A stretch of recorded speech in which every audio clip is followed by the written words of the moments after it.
৮ মে হতে যাওয়া প্রথম ধাপের ১৫০ উপজেলা পরিষদ নির্বাচনের প্রচার আজ মধ্যরাতে শেষ হচ্ছে। প্রার্থীদের নানা প্রতিশ্রুতি আর অভিযোগ পাল্টা অভিযোগে জমজমাট শেষ সময়ের প্রচার। যে কোনো মূল্যে নির্বাচন সুষ্ঠু করতে চায় কমিশন। ভোটকে প্রভাবমুক্ত রাখতে কেন্দ্রে কেন্দ্রে থাকবে পর্যাপ্ত সংখ্যক আইনশৃঙ্খলা বাহিনী। এদিকে তৃণমূল নেতাদের অনেকেই দলীয় সিদ্ধান্ত না মানায় প্রধান দুই রাজনৈতিক দলের মধ্যেই এক ধরনের অস্বস্তি তৈরি হয়েছে। দফায় দফায় নির্দেশনা দেওয়ার পরেও তৃণমূলের সব জায়গায় কেন্দ্রীয় সিদ্ধান্ত মানাতে পারেনি আওয়ামী লীগ। আর নির্বাচন বয়কটের ঘোষণা ও ভোটের মাঠে থাকা প্রার্থীদের বহিষ্কার করেও সবাইকে মাঠ থেকে দূরে রাখতে পারেনি বিএনপি। প্রথম ধাপের উপজেলা নির্বাচনে চেয়ারম্যান প্রার্থীদের মধ্যে প্রায় ৭০% ব্যবসায়ী, ১৩ জন আছেন মন্ত্রী এমপিদের স্বজন।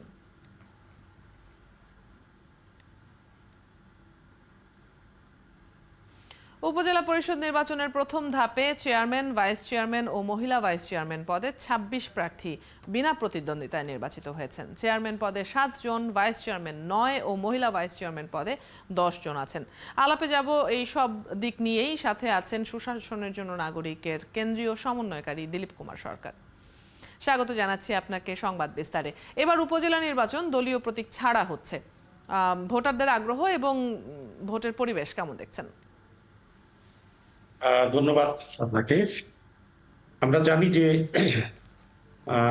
৪ ধাপে নির্বাচন হবে। ষষ্ঠ উপজেলা পরিষদ নির্বাচনের প্রথম ধাপের নির্বাচন হচ্ছে আগামী ৮ তারিখে। এই নির্বাচনটা আসলে আইনগতভাবে রাজনৈতিক দল ভিত্তিক ভাবে হওয়ার কথা, কিন্তু এবারের এই নির্বাচনে বাংলাদেশ আওয়ামী লীগ এই নির্বাচনে তাদের প্রার্থিতা ঘোষণা না করায়, অর্থাৎ দলীয় প্রতীকে নির্বাচনের জন্য প্রার্থিতা ঘোষণা না করায় এই নির্বাচনটা অনেকটা অরাজনৈতিক নির্বাচনের আবহ পেয়েছে। সেই ধরনের একটা পরিচিতি এখানে পেয়েছে এবং আমরা মনে করছি যে এই নির্বাচনেও একটা জাতীয় নির্বাচনের ছায়া আছে। জাতীয় নির্বাচনে যেমন আওয়ামী লীগের দলীয় প্রতীক ছাড়াও স্বতন্ত্র প্রার্থী হিসাবে থাকার অনুমতি দেওয়া হয়েছিল, এখানে দলীয় প্রতীক দেওয়া হয়নি। কেননা আওয়ামী লীগ চেয়েছে যে বেশি প্রার্থী হোক, বেশি প্রার্থী হলে ভোটাররা বেশি করে আসবে। আবার বিএনপির যারা নির্বাচনে আগ্রহী তারাও নির্বাচনে আসতে আগ্রহী হবে। আবার নৌকা প্রতীকের বিপরীতে যেন দলের ভিতরে বড় বিভাজন তৈরি না হয়, এই সব চিন্তা থেকেই তারা এই নির্বাচন নির্দলীয় ভাবে করার ঘোষণা দিয়েছে, দলীয় প্রতীক ছাড়া। এবং এখানে আমরা দেখেছি যে একটা বৈশিষ্ট্য হচ্ছে যে এই নির্বাচনে পার্লামেন্ট মেম্বারদের আত্মীয় স্বজন, একেবারে নিকট আত্মীয় থেকে শুরু করে আত্মীয়তার বন্ধন আছে এরকম আত্মীয় স্বজন এবং দলীয় অনুগত যারা পার্লামেন্ট মেম্বাররা, সবাই না তবে অনেক পার্লামেন্ট মেম্বার তার অনুগতদেরকে, নিজের পরিবার, আত্মীয় স্বজন বা অনুগত, তাদের বাইরে এই নির্বাচনে কাউকে সমর্থন তারা দিতে চান না, এটা আমরা দেখছি। এবং আপনি রিপোর্ট করছিলেন যে ইতিমধ্যে আমরা দেখেছি যে জাতীয় নির্বাচনে যেমন ঘোষণা দেওয়া হয়েছিল কেউ যেন বিনা প্রতিদ্বন্দ্বিতায় নির্বাচিত না হন, বিশেষ করে আওয়ামী লীগের পক্ষ থেকে, এই নির্বাচনে আমরা দেখেছি যে ইতিমধ্যেই সেই বিনা প্রতিদ্বন্দ্বিতায় যে নির্বাচিত হওয়ার যে বিষয়টি, কালচারটি ইতিমধ্যেই আবার সেটা সূচনা হয়েছে। জাতীয় নির্বাচনের সাথে মিল অমিলের কিছু প্রসঙ্গ যেহেতু এসেছে, সেক্ষেত্রে এখানে একটু বলতে চাই যে জাতীয় নির্বাচনের মতোই বিএনপি এই নির্বাচন বয়কটের ঘোষণা দিয়েছে, যদিও তাদের উল্লেখযোগ্য সংখ্যক প্রার্থী আছেন দলের সিদ্ধান্ত না মেনেই। আবার আওয়ামী লীগেরও একাধিক প্রার্থী প্রতিদ্বন্দ্বিতায় আছেন। তো সব মিলে পরিবেশ কেমন দেখছেন? পরিবেশ এখন পর্যন্ত কিছু কিছু জায়গায় নির্বাচনী অনিয়মের খবর পাওয়া গেলেও এবং কিছু কিছু ক্ষেত্রে কিছু সহিংসতার সংঘর্ষের খবর পাওয়া গেলেও আশঙ্কা সেটা হচ্ছে যেহেতু পার্লামেন্ট মেম্বাররা তাদের অনুগত কিছু প্রার্থী, আত্মীয় স্বজন প্রার্থী হয়েছেন, একটা শঙ্কা আছে যে তারা তাদেরকে নির্বাচিত করার ব্যাপারে এই নির্বাচনে প্রভাব বিস্তার করবেন কিনা।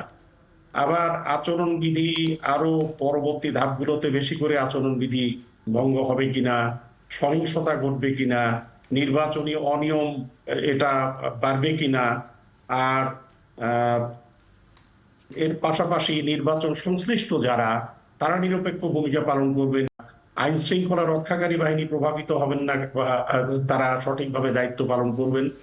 এই বিষয়গুলো, এই প্রশ্নগুলো আছে, মানুষ চোখ কান খোলা রেখে সেটা দেখার চেষ্টা করছে। আর এই নির্বাচনে তো সবচেয়ে বেকায়দায় বিএনপি পড়েছে, কেননা বিএনপি না যেতে পারছে নির্বাচনে, কেননা দ্বাদশ জাতীয় সংসদ নির্বাচনে বর্জনের পর এই নির্বাচনে তারা যদি অংশগ্রহণ করতে চায় তখন কর্মীরাই বলবে তবে জাতীয় নির্বাচন আমরা বর্জন করলাম কেন। আবার জাতীয় নির্বাচনে যেমন তারা মোটামুটি ভাবে আটকে রাখতে পেরেছিল তাদের দলের নেতাকর্মীদের নির্বাচন থেকে, এটাতে পুরোপুরি ভাবে সেটা পাচ্ছে না। আওয়ামী লীগের যারা প্রার্থী, যারা প্রভাবশালী, তারা যেমন কথা শুনছেন না, দলীয় শৃঙ্খলা মানছেন না, বিএনপির ক্ষেত্রেও আমরা দেখছি যে যারা নির্বাচনে যাচ্ছেন দল নির্দেশনা দেওয়ার পর তারা মানছেন না, তারা তোয়াক্কা করছেন না। এই বিষয়টি আমরা লক্ষ্য করছি। সেদিক থেকে বিএনপি বেশি সমস্যায় আছে। তবে আমরা দেখি যে সবাই তো চায় যে অবাধ, নিরপেক্ষ, সুষ্ঠু নির্বাচন একটা হোক। সেক্ষেত্রে সংখ্যাগুলো যেন সত্যে পরিণত না হয়, নির্বাচনটা যেন ভালো হয়, জনগণ যেন তার পছন্দের প্রার্থীকে নির্বাচিত করতে না, পারে। কিন্তু ওই যে প্রভাব খাটানোর একটা প্রসঙ্গ তো চলেই আসে। মানে আমরা যেটি দেখছিলাম যে প্রথম ধাপে 7 জন চেয়ারম্যান সহ 26 জন প্রার্থী বিনা প্রতিদ্বন্দ্বিতা নির্বাচিত হয়েছেন, আর মন্ত্রী এমপিদের প্রভাব খাটানোর অভিযোগও করছেন কোন কোন প্রার্থী। তো এ নিয়ে কিছু বলবেন কিনা? হ্যাঁ, তা তো বটেই, কেননা বিগত যে উপজেলা নির্বাচন হয়েছিল সেখানে শতাধিক প্রার্থী বিনা প্রতিদ্বন্দ্বিতা নির্বাচিত হয়েছিলেন, এবং 14 সালের জাতীয় নির্বাচনে বিনা প্রতিদ্বন্দ্বিতা 153 জন। সে কারণে আওয়ামী লীগ থেকে কিন্তু জাতীয় নির্বাচনের সময় একটা নির্দেশনা ছিল কেউ যেন বিনা প্রতিদ্বন্দ্বিতায় নির্বাচিত না হয়।